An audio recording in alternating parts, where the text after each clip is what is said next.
Good morning, and it's day 36, and we got a beautiful sky here right before sunrise.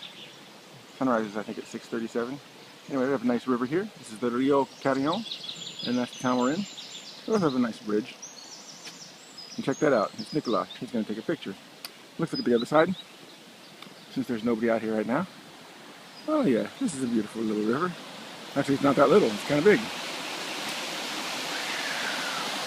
Yeah. Well, today is the longest day on the Camino without a stop. I think I said that yesterday. 17 kilometers. I mean, it's nothing compared to France, but for everybody here who's so worried they're not going to have anything for 17 kilometers, there's a guy that pulls a trailer up and puts out tables and chairs and has trees and will sell them something to drink. Yes, they can't sleep there. Well, I mean, I guess you could sleep there, but he doesn't have beds. Just leaving Carrion de los Condes, and there's a monastery. Oh, and check it out. There's the moon up there. Can you see the moon? Maybe I'll back up a little bit. Right up there in that little corner, there's the moon. It probably looks better to my eyes and to this camera. This Camino de Santiago sign is a bit worn and weathered, but it says Sahagún 41 and Santiago 455. Now, that could mean the road, because Sahagún should be less than 41, because we've already walked like 2, so it should be like 39. Santiago is like 410, so maybe it is the road. Maybe the Frenchman, for once, knows what he's talking about. Anyway, I still had to video it. So we're in the middle of our 17-kilometer stretch of nothing. This is what it looks like. I've been walking with Song Chao, who's Korean, and back here we have... Oh, Nicolas now wants to take a picture of Song Chao and myself, and alright, so video's over.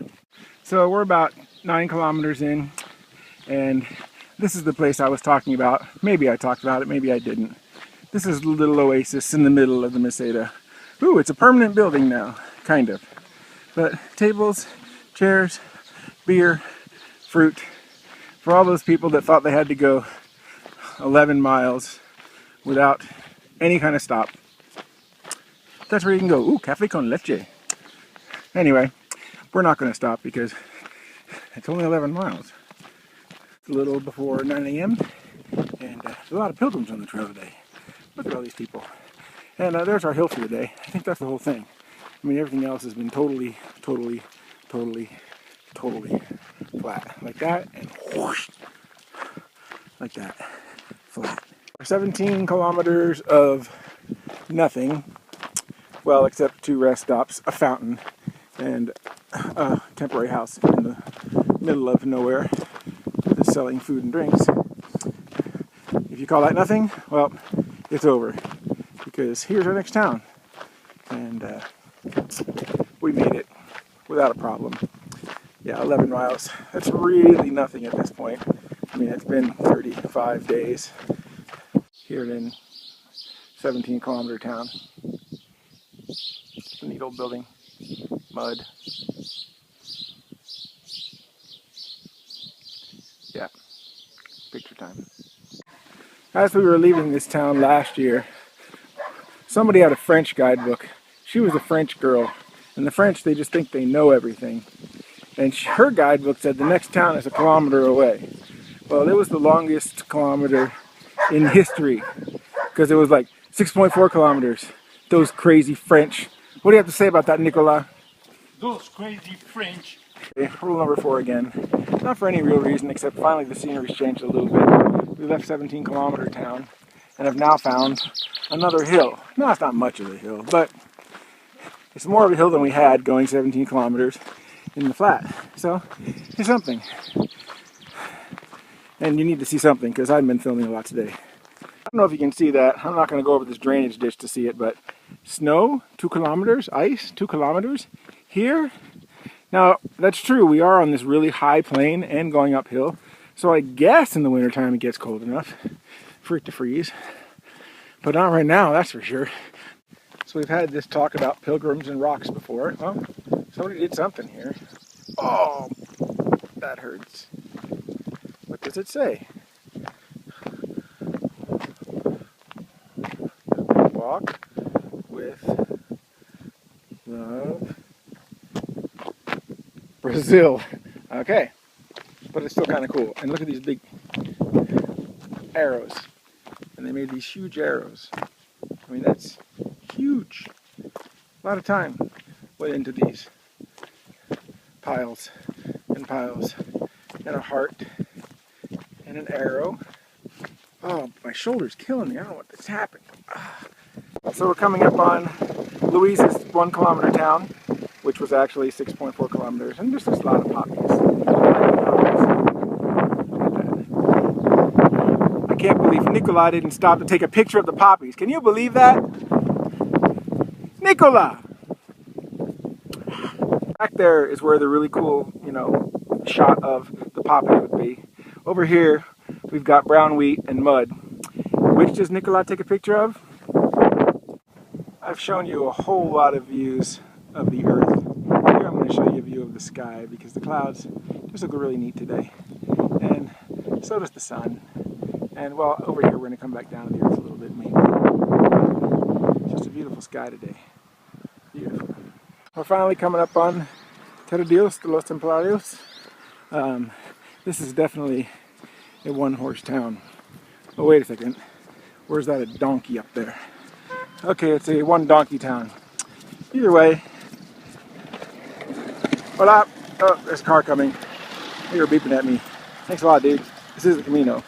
Yeah, that's most definitely a donkey.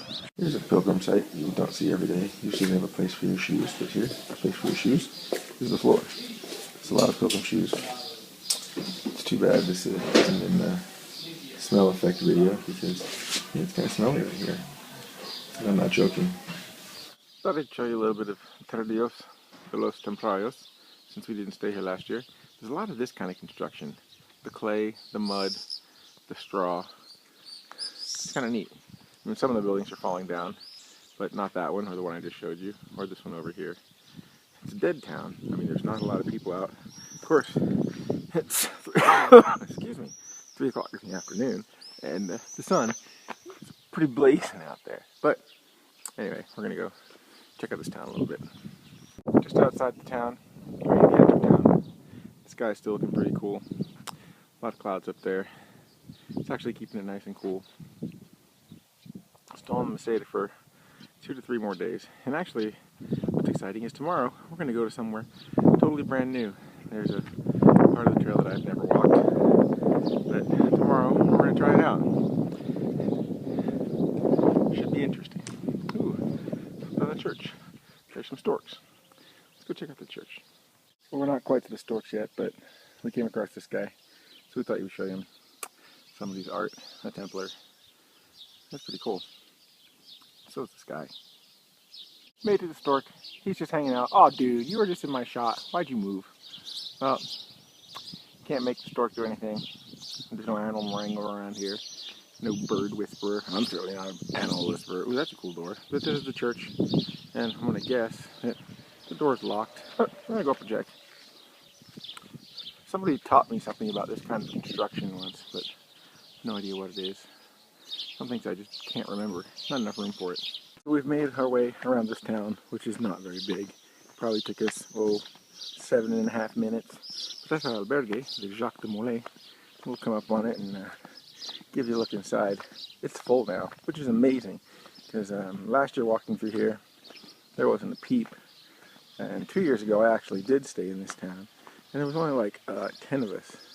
So this is a busy Camino this year. Anyway, Jacques de Molay. It's not the exact oasis the last place was, but it is nice.